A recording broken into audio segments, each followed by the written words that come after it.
Hey guys, welcome. Hat Tuesday, number 28. I already have a guest. Let's bring on my main man, Brad. The Hat Professor. Brad, how are you doing? Good, Luke. How are you? Doing well, my friend. Doing well. It's good to see you. I know you're a busy man, and this doesn't always coincide with your classes, but it's always nice to see you, my friend. Oh, it's always good to see you too. It's spring break, so I have the time to get on here today. Hey, I love it. I love it because I did share an infographic, and I got to tell you, every time I have to talk about Hat Corporation of America, I'm secretly hoping you're somewhere in the chat or on screen. That way, you do justice to it's one of those things where I'm like, I think we've talked about this on screen before about like the kinship I felt for you when I saw your website and I started really researching Hat Corporation of America, which is obviously a little bit more than a brand. It's more like a conglomeration, right? Yeah. Of brands. Right. But yeah, we'll see if any of our other folks, come in and join us on screen. But it's always a fun topic because I feel like, hey, we got Jedi. Jedi, how you doing? Welcome. Sounds like you're in the stadium. Yeah, I don't know if that's. Yeah, it could just be. I don't know. Maybe it's on Brad's side.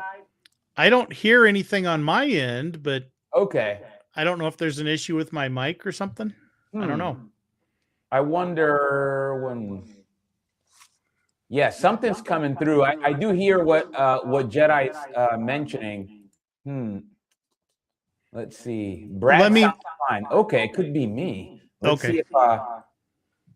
see if I change my mic settings, if that helps anything. This always, just when I think I have these things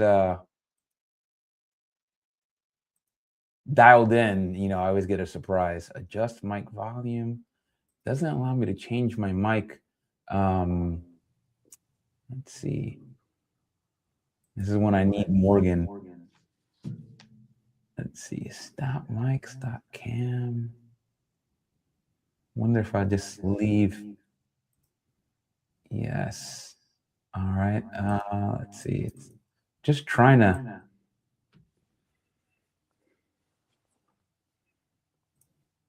Hello? Yeah, I do hear the echo. I just. Now it's back a little. Man. Let me mute and see if the echo goes away. Okay. I don't hear the echo now. Now I don't hear the echo. Let's see. Nope, I don't hear the echo. Now do you hear the echo? Yeah, now I hear the echo. Okay. It's on my end. Okay. All right. That's all right. We'll figure. I'll keep muted until I need to speak. All right. Sounds good. But yeah, this has been this is one of those fun topics because, and it's not like, obviously, when we talk about top hat brands, everybody's going to have their favorites. And obviously we'll probably end up coming out of here with no comprehensive list. But that kind of is just the way the kind of the hat world is, right? And it's one of those things where I tend, like, for me, I took this literally. Yeah, it could be the headphones. Yeah, it's possible. Yeah, I mean, Mike, like I said, technology, it's one of those, it works great until it stops working, right? Like everything's fantastic until it stops working.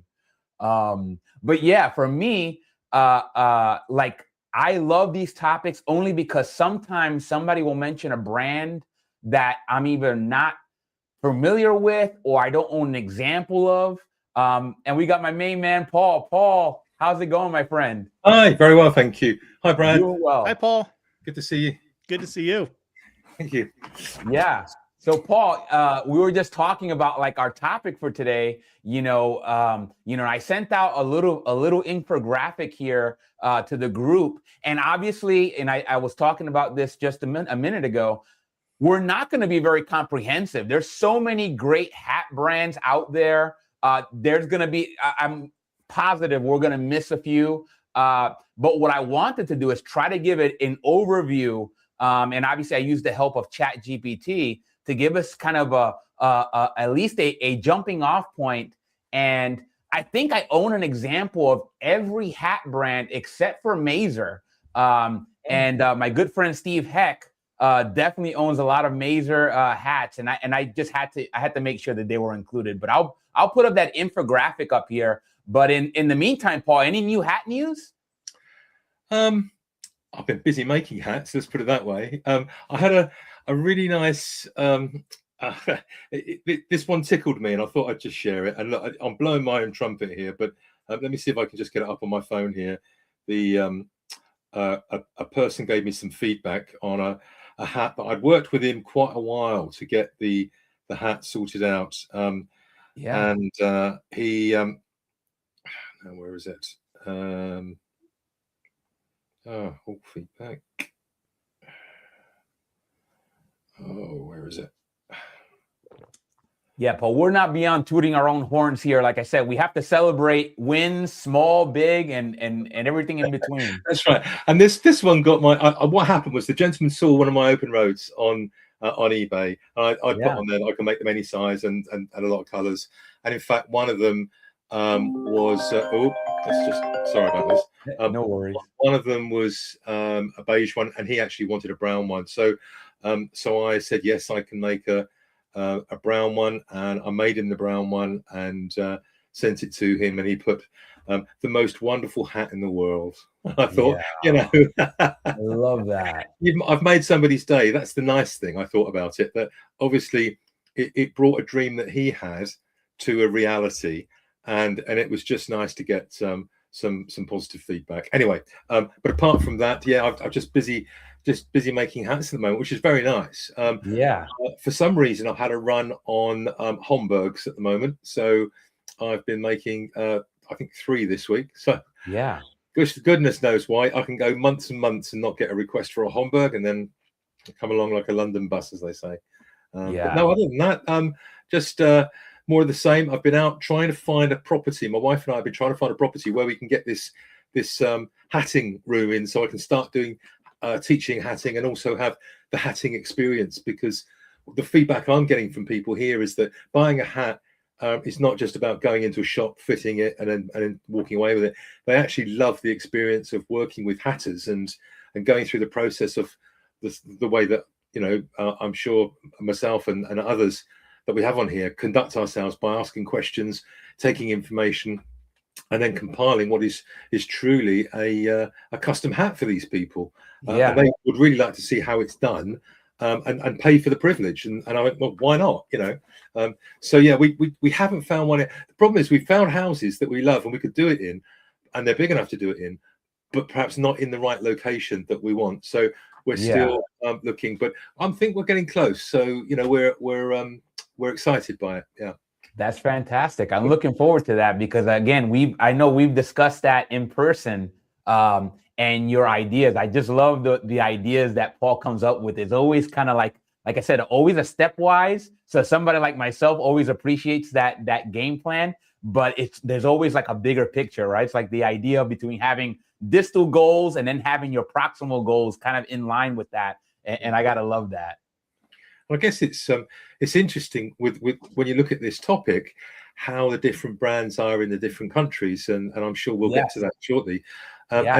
And also interesting, I think it was this last week that I mentioned to you that Laird, the lady and the gentleman own Laird, and have developed that into a pretty sizable company in the UK now. And you saw the number. They had 6 hat shops in London. They dominate the lower end of the market, really, and now they've bought Christie's. Well, that's very interesting, because if they get money behind them, or they have money behind them, and they're able to buy these brands and resurrect them, well, all of a sudden you've got this stratosphere of lower end, middle, and upper end brands coming back to where we were. And then it'd be very interesting to see how the brands actually develop, and the marketplace alongside it, because if those individuals have put a significant amount of money not only behind buying the assets of the company, but by reigniting that business and then advertising it and building it, then clearly they are going to want to see the market extend, and that's got to be good for all of us.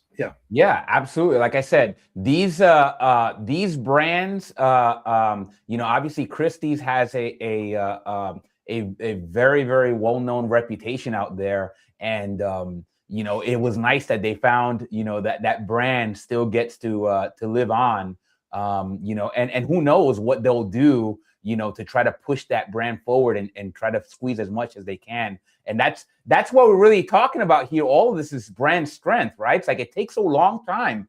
I mean, we'll start off with for me, like one of the strongest. It's like if I had to pick one, it would be Lock & Co. Right, 350 years this year, a brand like that. And like looking at that list, I don't think anybody on this list even comes close. And we got my man Nathan. Nathan, how's it going, my friend? How you doing? Good to see you. 350 years. I'm like, how do you come? Like that's a high bar for anyone. And it's one of those things where I'm like, you can't, like, if you had to study one brand, I would definitely choose this one, because 350 years. How do you argue with that kind of longevity? And then, getting a chance to go out there and visit them, then you start realizing, wow, you start realizing why they're as strong as they are. And you know what, Luke, what I took from that meeting when you came over was that they were very English in terms of they were gentlemanly, they were polite, they were the hosting that they did, and the fact that they plied us with champagne all evening and we weren't even buying a hat from them was like, honestly, it just exemplifies, I think, how they've developed their brand over the years, because they go that extra mile for their client. And it's about building the relationships. And I mean, you look at the product and the product's great, but then so are many other makes in the marketplace. The felts are very similar, the pouncing very similar, the stitching's very similar, etc. But then it's about the experience and the packaging and the whole ethos of when you go into Lock & Co, the gentlemen all have suits on, they all have their name tags on, and it's just very proper. And I know that as appropriate, I guess, if you go into a Stetson shop, when we went into the Stetson shop in London, they had more relaxed clothing on, I guess is the thing to say. So it was very much Lock & Co, 350 years, a very big tradition that they carry on, and I think that's great. I really like that. Yeah, I gotta completely agree. As somebody that, again, visiting them for the first time, just walking up to the shop and you take a look at that storefront and you're like, that you're in for something special. And then once you enter in, you get just treated so warmly. And, obviously, I think Paul might have been one of the early gentlemen, Paul Heyer, I believe is his name, who's a brand ambassador, heritage ambassador over at Lock & Co. Shout out to you, Paul. A wealth of knowledge and never rushed through anything. And obviously, I told this story on camera before about going in there. Paul had gifted me a beautiful Borsellino that, was a little small. I saw that they offered hat stretching, and sure enough, they have it ready the next day and don't even charge me, and then the manager, he couldn't have he could have remembered me from the day before that we had gone over. And he said, no, he's one of our valued customers. No charge. I'm like, wow, I'm like, what can you say? And, I had to pay tribute. And I'm wearing one of the, Lock & Co fedoras that I acquired from Paul here. I love this fedora. And, it's one of those brands, like I said, if you had to pick one, Lock & Co had to be like the one I choose. I mean, Borsellino, obviously, and Stetson, right? So if you had to pick three, those would be my three right there. But yeah, Lock & Co, 350 years. So happy birthday to Lock & Co. Yeah, they've got 200 years on Stetson. So. Yeah. And it makes sense, right? So what we'll probably have, like, what kind of but I still bears repeating, hey, we got Ian. How you doing, my friend? Obviously the industrialization, the Europe had a much bigger head start on that process, historically. But again, we're talking about 350 years versus what, 200, let's say that's 300 years, right? Something like that. Between 250 and 300 years, if my math is mathing. I'm like, these brands, like, who wouldn't want to have that kind of heritage? I think the youngest brand here, I think, might be Resistol, which I think from 1927. So just under 100 years, there'll be 100 years next year. And I'm like, wow, like who wouldn't want that kind of longevity? What is it we say in the UK? We're picking up some very small crumbs from a very big table. Yeah. Those guys, it humbles me when we sit here and look at this. You think, goodness me, how we as newbies coming in, how are we ever going to produce something that has the heritage that these guys have? We're just not going to do it. We're just some people may, I guess, but if we do, and every now and again, you make a little gem. You make a hat, and you think, you know what?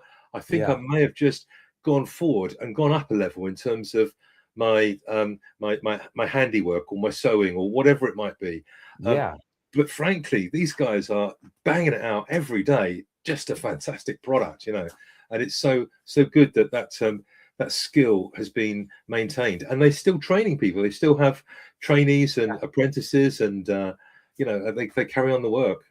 Yeah. I mean, I agree 100%. Obviously, when I approached the topic, I talked about brand strength, and quality is something that's obviously correlated in there. But for me, the brand, only because I think of the idea of somebody says, hey, I just picked up a fedora from Lock & Co., or I just picked up a fedora from Stetson. The brand, before you even see the hat, you already know that there's something probably pretty special going on. And that's the power of branding, at least one of the indicators of brand strength. And do you know what was interesting? Do you remember we walked down Burlington Arcade and we saw we saw Borsellino, the UK shop they had, and then there was Herbert Johnson. That's another big brand that's not and the style of their window dressing between those three brands, just because Herbert Johnson in the UK is very much known for making hats for uniforms for soldiers, for the different braided hats and things. So I guess they all have their niche and they all have their style, and it's just lovely to see that there is a seller, a retailer that can survive just making one product. I think that's amazing. I know how difficult it is to do what I'm doing, let alone what they're doing for 350 years or 60 years or whatever it is. Goodness me. I mean, again, it's one of those things that we had Nathan with a great comment. I see PJM, so Paul John Murphy in the lights 350 years from now. That would be a tremendous feat. I love it. I love how Nathan thinks big. And then Ian says it helped that almost everyone wore a hat 100 years ago. Agreed. It's one of those things, obviously, this is when a lot of these brands, right, that again, you got to think the best predictor of the future is the past. So for me, I'm like, how do I doubt Lock & Co. if they managed to stay in business for 350 years, that they wouldn't adapt? And especially what I've seen from them right now, like they are sticking to their guns in terms of what makes them Lock & Co. And still finding success. And I'm like, for me, it's like, how could we doubt? But yeah, agreed. It's a more uphill battle. But that's what makes it fun to see, right? I think what's also interesting is when a manufacturer steps outside of their comfort zone. You brought up a good point there, Luke, because again, I refer back to when we were in that shop. We saw a hat that was very similar to the one that I think I made. It's like a Stetson Stratoliner, but it was in a navy blue, and I think they had like a silver trim around the edge and around the crown. But it was very modern, if you like, and outside of their comfort zone. And they've made a few hats like that, and I'm not sure how successful that's been for them.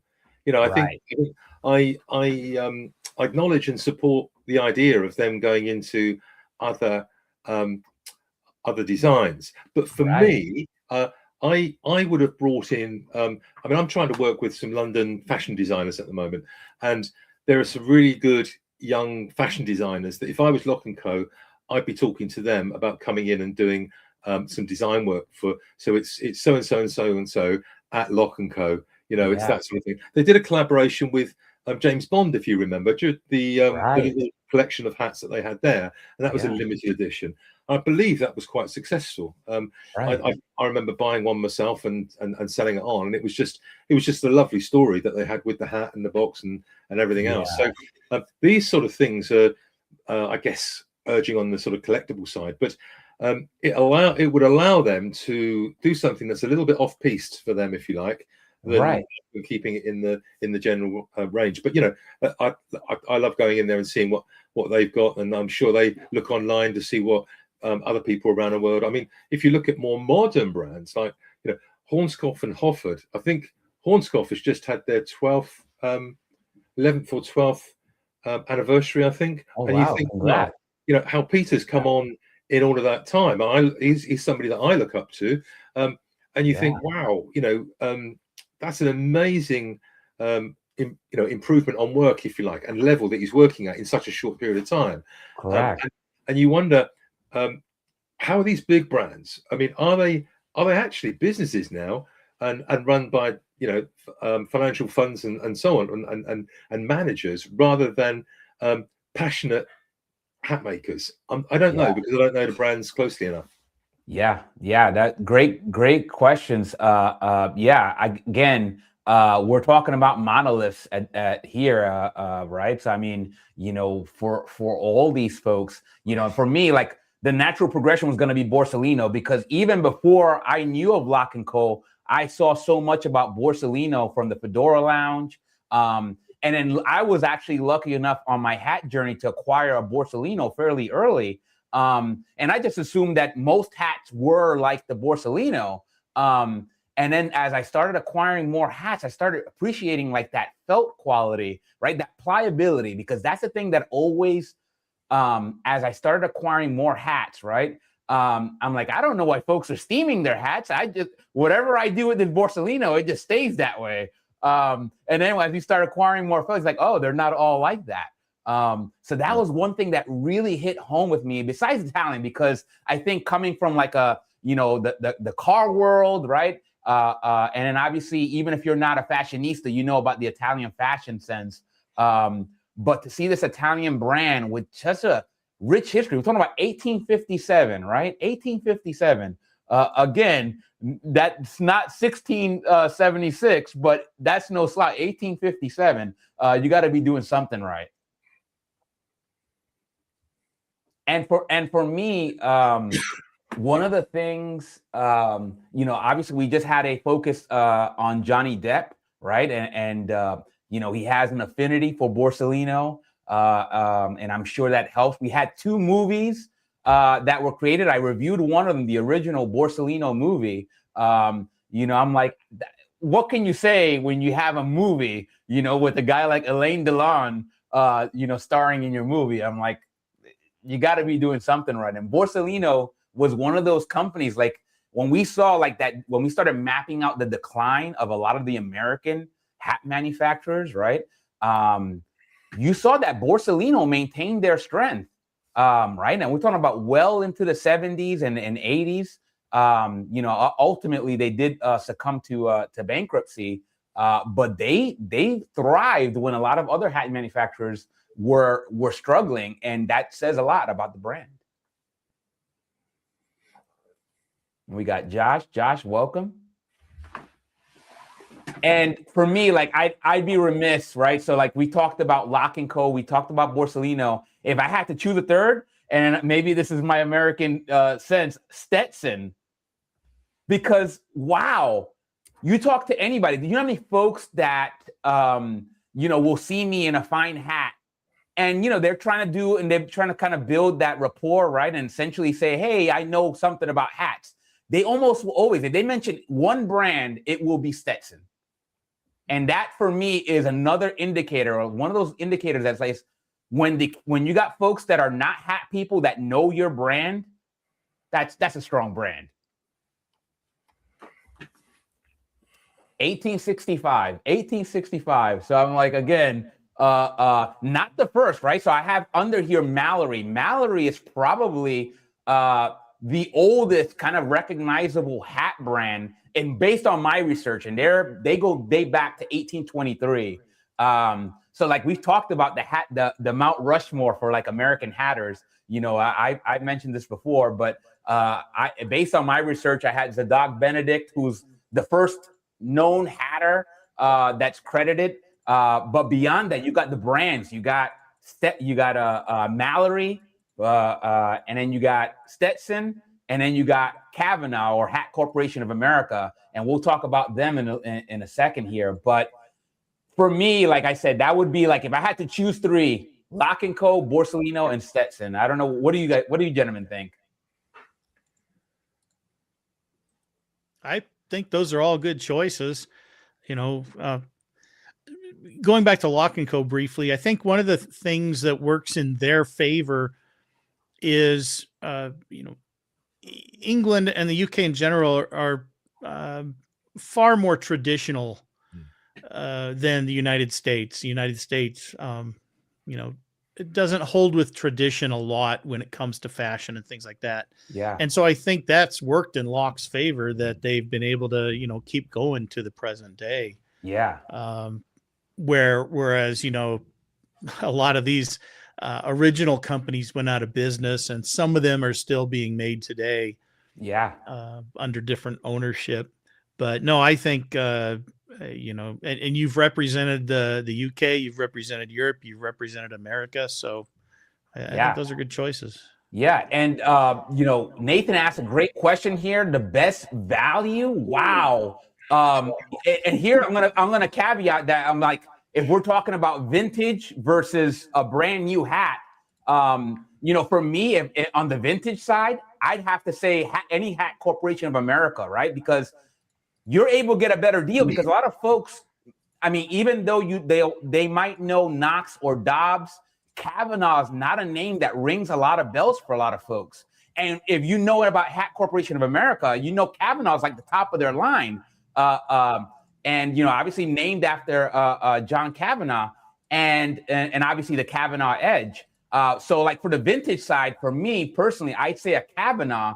But anything out of the Hat Corporation of America, especially these brands, obviously I throw Dunlap in here as well, which is a premium brand under that HCA umbrella. For new, I got to give it to a Kubra based on my limited knowledge, right? Because I don't buy a whole lot of new hats, but I think a Kubra has a lot going for it. And obviously a storied brand, and for the land down under, right? I think I have one Kubra, thanks to my good friend Jeff. Shout out to Jeff. But yeah, what do you guys think about a Kubra? Fantastic brand. I mean, I think that was one of my early stage purchases, to be fair. And I think I've got 2 or 3 in stock at the moment. In fact, I know I do. I've got a classic fedora, and then a couple of what I call bush hats, really. But they are, the thing is, they've developed a process for producing the felt that is, I've just not seen it anywhere else. You know, whether it's, and what it may well be is that if you look at what FEPSA do to their Western felts, so their Western weight felts with the stiffening really start at about 200 gram weights. Yeah. And I just wonder whether what a Kubra did was decide, well, look, we're going to use that same process of stiffening the felt, but actually we're going to do it at 150 grams. You know? So the Kubra felt is a lot thinner, and therefore the hat is a lot lighter, and it just feels right for what it does. And you know, if I were going out on a rainy day, that would be my go-to hat. You know, if I didn't have an umbrella to put over the top of you know, a nicer hat that I wanted to wear, then the Kubra is really going to stand up to it. They've done it well. Yeah, it's the standard. Like, I think it's the one answer that you always get. What kind of hat will I can wear out there and never have to worry? And again, I mentioned before, most hats can take a lot more beating than we give them credit for, but a Kubra has that reputation. And now that I own one, I've had a chance to wear it out in some iffy weather and like didn't miss a beat. but yeah, again, a brand that's synonymous, I think, with Australia. And for me, at least up until recently, I know a lot of things, a lot of pricing, obviously with inflation running its head, pricing has gotten a lot weirder. But Akubra always seemed to me, in terms of brand new hat, to be good value, especially given how rugged it is. I guess what we saw when they got taken over recently, I think the prices got a bit firmer, a bit more expensive.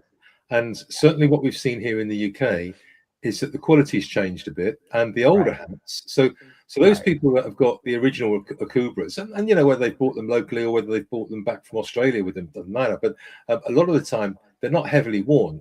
And actually, the value for money, I mean, a second-hand Akubra hat, I was buying at 30, 40 pounds. Right now, you're talking of 60, 80, and second-hand hats at 150 pounds. So that's a huge impact on the marketplace, if you like. Now, is that positive? If you've bought one and you've actually made some money on it, yeah, great. That's really positive. But is it, are you getting as good a value for the new Akubras? And to be fair, I haven't paid and bought one of the newly manufactured ones at the higher price yet, so I can't honestly say.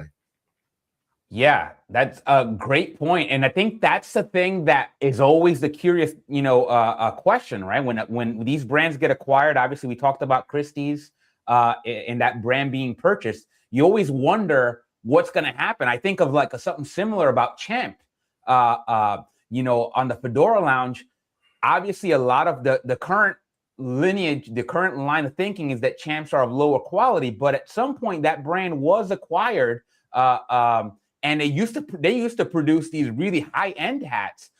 So obviously when you're talking about more of these collection of brands that exist, and we're seeing, you're wondering how they're planning to position that particular brand, right? I've talked about this before about GM and how great of a story GM is, in terms of positioning their car brands. And obviously the economy is a big part of that. Certain brands, they start cannibalizing each other, and they have to get a little smarter in terms of reducing their portfolios. But I think that's part of like that survival mechanism for these good organizations.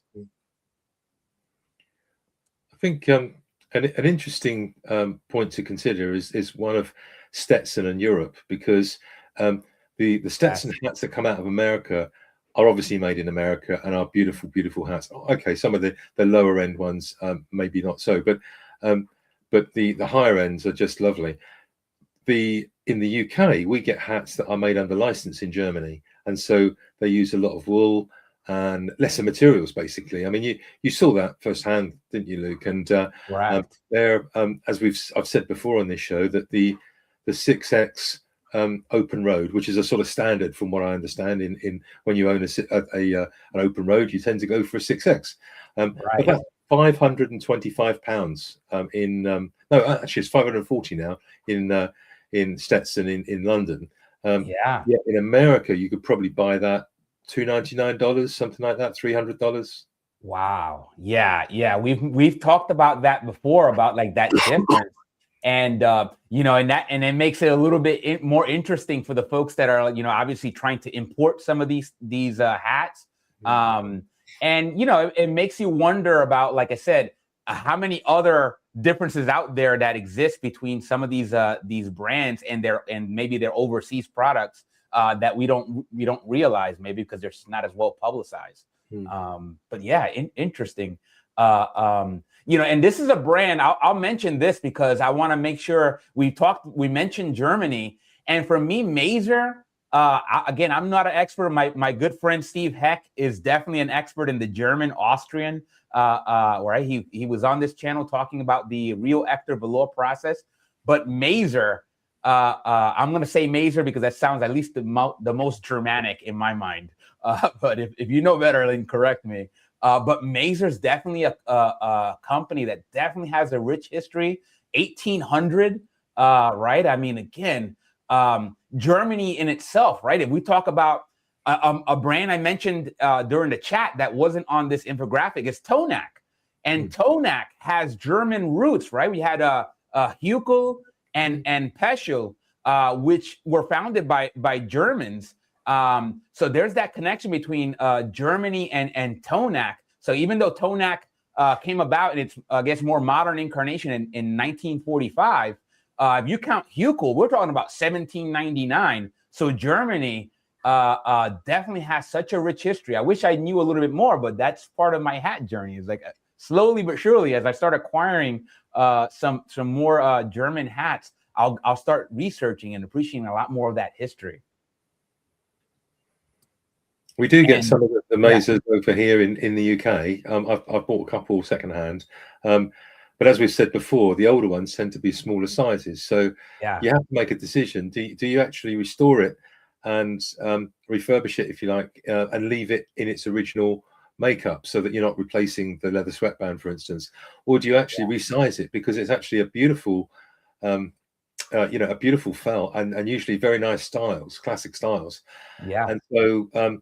A lot of the time, there is excess material on the hatband on the outside that you can lengthen without actually seeing a join or anything. So you could take it up 1 or 2 sizes. So that's always a bit of a debate in my mind. What do I do? And I hate putting in one of my sweatbands when they've got a genuine miser in there, and it's in very good condition.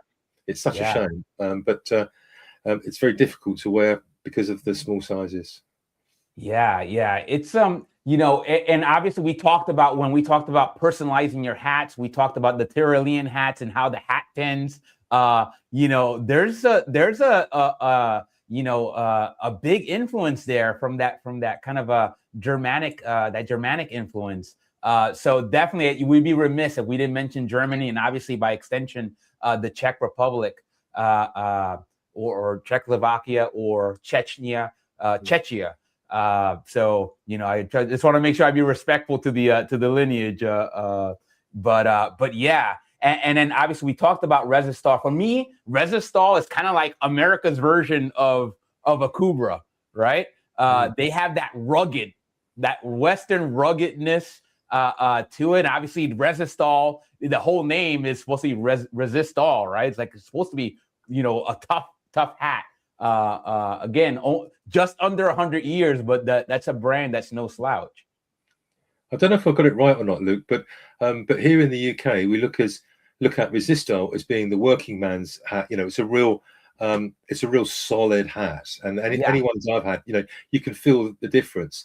And then the Stetson is that little bit more showy, if you like. I don't know whether I've got that right or wrong, but the Resistals tend to be you could see somebody in Western clothing actually doing a job wearing that hat, I have to agree with you, Paul. Based on my understanding, I think that's quite accurate. Again, Resistal doesn't have that same I guess cachet or brand recognition that Stetson does.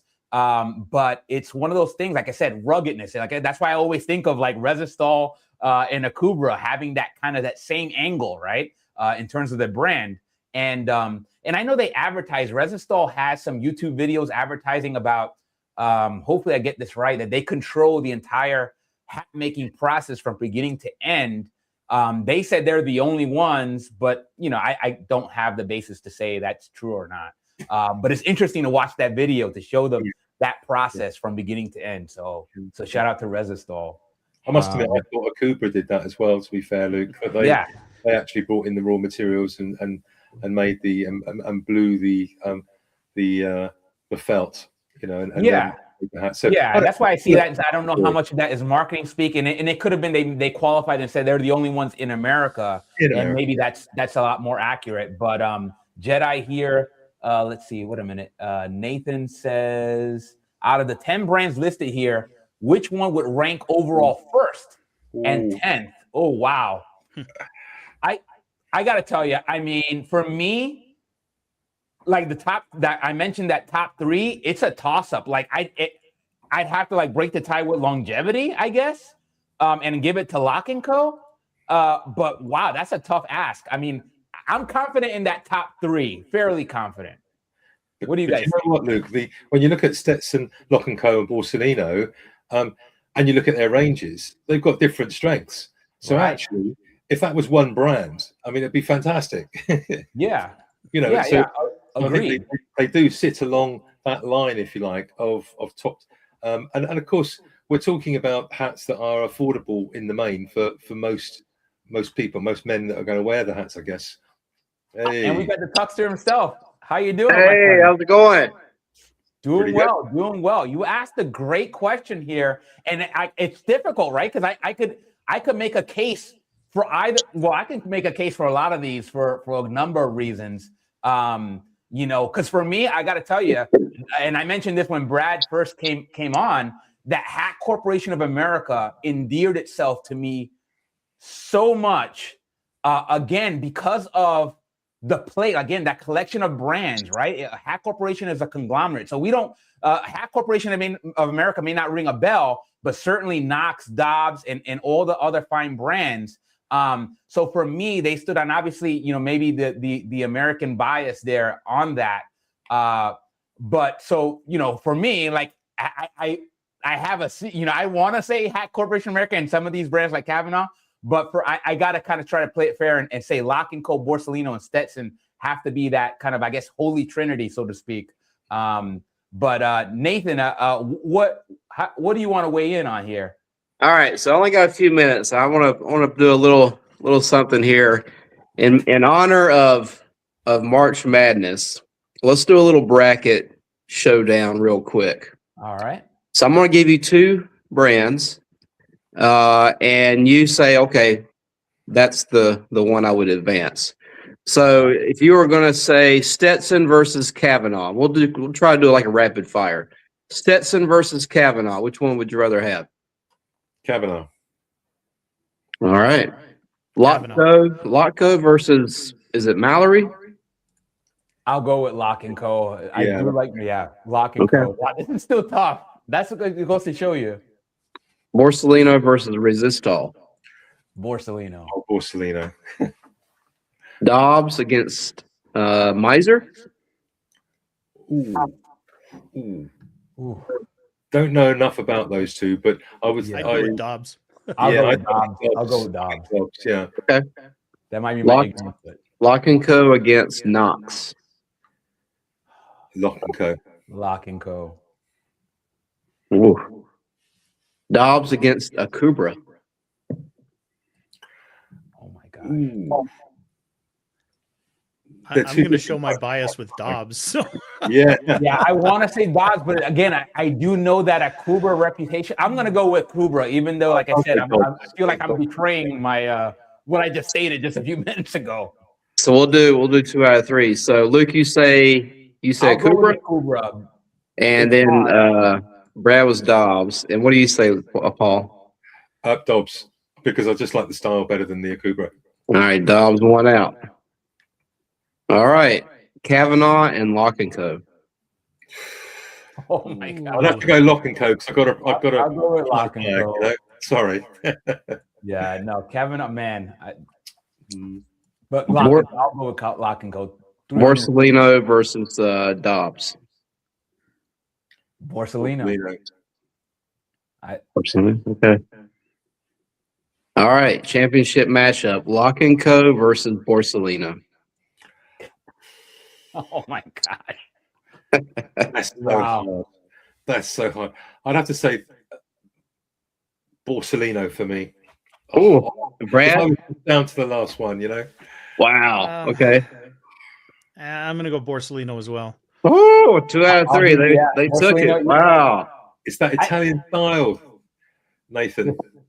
Yeah, I agree. Wow. The Italian heritage obviously is part of that mystique, and they seem, and in the two movies, like Borsalino is like one of those brands, man. And that goes to show you, like Lock & Co versus Borsalino. Like, how do you do? That's a tough one, man. Well, There's no losers there. When you collect hats, you're going to have them in. You're going to have probably 2 of each of those in your collection. And rotate them and stuff. And but you're quite right. I mean, one of the best hats I think I ever had was a Borsalino Traveller, and this Borsalino is about 80 to 90 gram weight of beautiful mixed felt, and you could just roll it up and put the clip around it, and I put it in a backpack, you know, and wherever I got to, I could take it out and just knock it into shape. And every time it looked immaculate. And there's not many felts out there that you can do that with. Yeah. And we got my man Steve chiming in for Miser. If they see anybody sees your collection, Steve, they're gonna their opinion of Miser and a lot of these hats.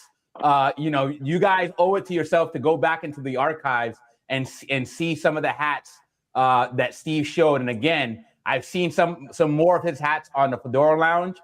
Just a treat for the senses to see how the light shines. But he wanted to make sure he pitched in for them over Dobbs. And you know, it's hard to argue. There's no slouches here. Looks like Dobbs was an upset victory there. Yeah, you know, I could understand. Like I said, it's one of those things where I'm like, for me, like besides Stetson, right? Dobbs is another brand that seemed to, like, a lot of casuals seem to have come across that name. They'll mention it, like, if besides Stetson, which is by far and away the most recognizable in my experience from talking to folks that are not hat people, but Dobbs is another one. And I get that quite often. It's like, oh, my granddad used to wear his Dobbs. Like, anyway. But the great question here, we have Randy talks about Optimo. And, you know, Optimo obviously is a fantastic brand. It's, I think, a little different from this because, well, I think of Optimo as like a custom hat maker. And for me, it's hard for some of the custom hat makers to compete with the kind of the heritage that we've seen on the board here. But by all means, Optimo, again, as somebody that I probably won't ever own an Optimo because it's a little out of my price range. Maybe one day, though. I can never say never, right? But it's one of those like aspirational purchases. And I think that's where I think Optimo really positions itself very well as like, this is the hat that you buy when you're kind of like, you made it, right? You made partner or something, something big to commemorate that. So shout out to Mr. Thompson over at Optimo. Great hats. I think you're right. There's another view on things like Nick Fouquet. You know, you've heard me mention him on a few occasions, and you know, he's coming with custom hats and a fashion end to the market.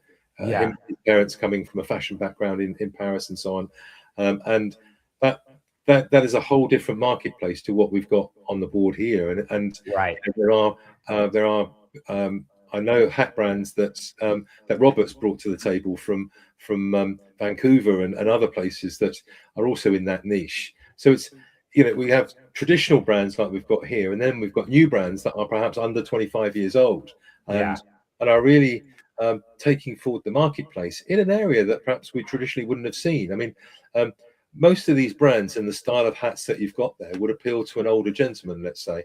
And I think we've got to broaden the appeal for all ages, and I think that's what some of these other brands are bringing to the table, which for me is only good because you know, as people get to an older age, they'll move on from their Western hat or their festival hat and so on, and move forward. Hi, Morgan. So yeah, it's good to look at all these other brands as well. Yeah, agreed. And it's one of those things where you know, again, going along with like what I mentioned before, Hat Corporation America, in terms of like a collection of brands, you know, and I think that as we start seeing these companies adapt to the changing landscape, we're probably going to see a lot of folks, you know, picking up where, like, let's say Hat Corporation America took off to see, hey, what can we acquire to try to like have a portfolio of brands, right? We see so many companies. We talked about private equity, that essentially they're a collection of brands, so to speak. You know, and then we're going to start seeing some of these valuations, right? Which is a whole nother topic that you know, that I won't delve into because I'm not an expert. But it's like, how do you value such, you know, just the brand itself? Obviously they have value because we've seen that so many times where when you know, companies go for sale, where a lot of it's like they're not profitable, but the brand has value. Like I love it. I'm very fascinated by it.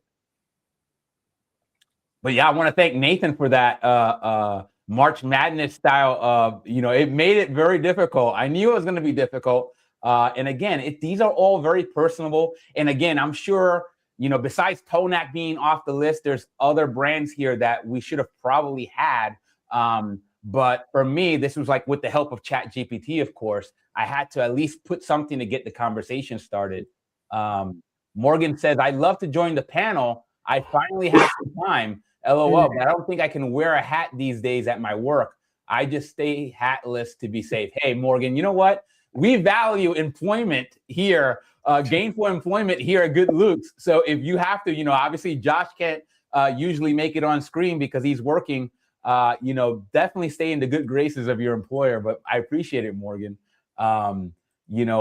Steve says American companies couldn't make real velour. Yeah, and that's the part that I learned so much about when you came on, Steve, and we'll definitely have you back on, is that's a lost art, right? Mr. Thompson over at Optimal is a good friend of Steve's, and he's expressed desire to try to recreate some of that real Hector velour process. But I think Steve hit it right in the head. It's like, it's kind of like it's a non-starter, meaning it really can't be done unless we had a huge amount of effort and probably more than anybody would want to sink in. But yeah, that just makes you appreciate those examples that Steve has that much more. And Morgan says, so I'll keep the chat company. Hey, I appreciate it, Morgan. We love your presence here on the channel. Hey, I'm gonna join Morgan in the chat, so I'll keep my ear open and chime in. Thanks guys for the topic though. I'm not familiar. I'm looking at this list. I'm probably familiar with maybe 4 or 5 of them. So that was my thought with the topic is like, if you had a lineup, what's kind of the top to bottom, what's the top hat brands that you want to have in your collection. And obviously I've got a few of these, but definitely a Borsalino's on my list to get that on the shelf in here, a couple other ones. But yeah, I'll keep listening. Thanks guys. Good to see everybody. See you, Nathan. Thank you. I think if you're watching this for the first time, Luke, if people that do take this aside and watch it, I think what it does say is that getting into hatting can be fun.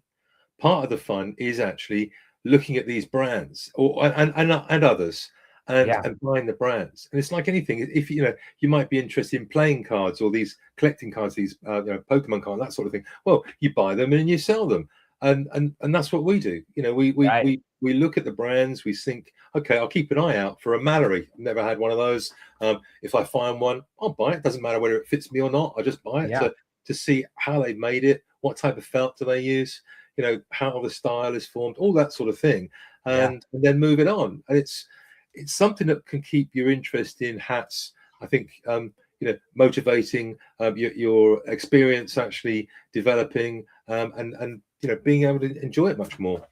Yeah, agreed. And Steve, obviously, because I know Steve is a guy with the eye for the details. I agree. I just couldn't. One, I don't have the expertise to go into things like quality and some of the manufacturing processes. Certainly not anywhere. Like I think Steve's forgotten more about like the production process. Steve says here, felt production now has less production processes. Also, workers are not don't have the same knowledge. Agreed. It's a different game now, and it's one of those things where this is like part of the discussion of trying to match. We've had the custom hatters that are on the channel talk about they're not trying to compete with the Lock & Co's and the Borsalinos. That's kind of it's not necessarily a winning game to try to get on that kind of scale. But the nice thing is that you are able to go ahead and carve out a niche for yourself, in terms of branding and uniqueness, right? Uniqueness is a part of it, right? Who is the most unique? Some of this, Akubra is definitely, I think in terms of uniqueness, the Mazer with the real active velour process, some of the things that make you stand out, obviously Hat Corporation America in terms of the collection of their brands. There's so many different angles of this. I doubt that we were ever going to be able to be comprehensive, but we just try to introduce the topic, and sometimes the topic generates more questions than answers, right? Well, I want to make sure that before we close out, that we anything else anybody want to discuss? There was one thing I wanted to table, and I was hoping that I'd have it here today, but I ordered a conformator from a company off of Etsy that's based in Slovakia, and you know, I thought I'll take the risk. It wasn't overly expensive, a few £100, but I missed the post. I had to jump out before the session here today, and the post turned up when I wasn't here, so they're actually going to deliver it tomorrow. So I will share that with everybody. It's actually a wooden one. It's made of plywood rather than one of these that have been 3D printed or anything. And it's just nice to find a company that actually uses traditional methods, traditional materials, and it will be nice to see if it's possible to work with them to try and create more hatting tools, because I think the pricing in Slovakia seems to be quite competitive for the amount of work that goes into them, if the quality is there when I get it. But I'll share that later on in the week or next week. No, that sounds great, Paul. That's exciting. I mean, that's one of the many favorite things about my trip to Lock & Co was to see that conformator and just see, like, wow, what a contraption, right? Like, that's probably a show right there to go over the history of the conformator, how that came to be. I'd love to buy one of those. I think it's I've been trying to track one down for about 18 months really, but I did find one in America, but they wanted I think it was about $5,000 or $6,000 for it, and that was outside of my my budget really. I thought that was perhaps worth it because it had been totally restored and it was absolutely stunningly beautiful, but I think you can get a perfectly adequate working one for a couple of £1,000, which as and when it comes available, maybe I'll buy one. But some of these modern recreations of the same, well, perhaps not as in depth as that machine, because that recorded it on paper and so on, which was quite something. But nonetheless, it will measure somebody's head and record the shape of their head sufficient to be able to make a hat that fits. That sounds great. That sounds great. I don't know why I was looking at. I saw Brad. I was like, the Kavanaugh edge. He's like, we got to mention the Kavanaugh edge. Like we talked about uniqueness. Like that's one of those. Again, we lost arts. Like nobody's replicated the Kavanaugh edge. Is that right, Brad? No, nobody's done one. Well, if I'm being honest, for about 22 years. I own probably the last Kavanaugh edge ever made. And it was made by Richard Bean at Winchester for me.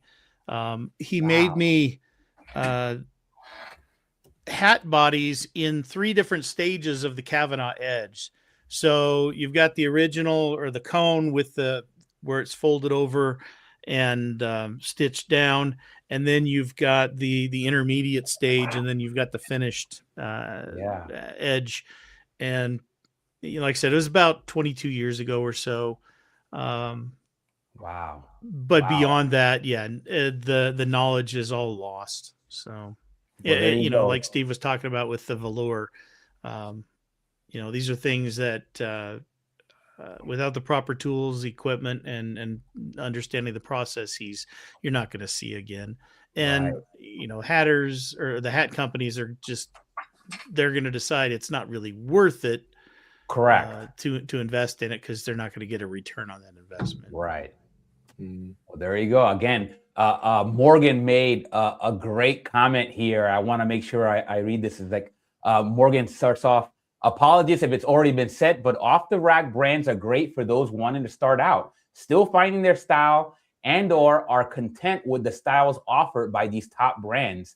I agree 100%, right? It's one of those things, and we mentioned this before, that collecting vintage or new hats off the rack, you start learning what works well for you, and that will give you great insight for when you're able to go build a custom hat, if you decide to, right? So a lot of folks are happy with their off the rack hats. That's nothing wrong with that.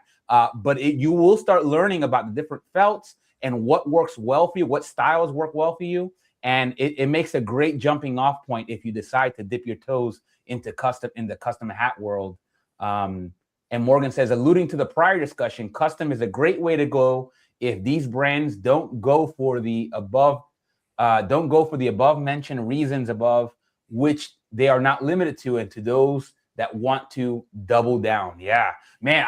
Again, Morgan has quite a collection, and but the thing is, not the cheapest, right? Like you have to kind of invest, and that's why for me, building up that knowledge base, that way you're able to go to somebody like Hornscove or a Hoofwood, and say, hey, this is what I'm looking for, and hopefully the results are what you expected. Again, it doesn't guarantee anything, but it gives you a step up to be able to make sure that you come out of the process quite happy for your coin.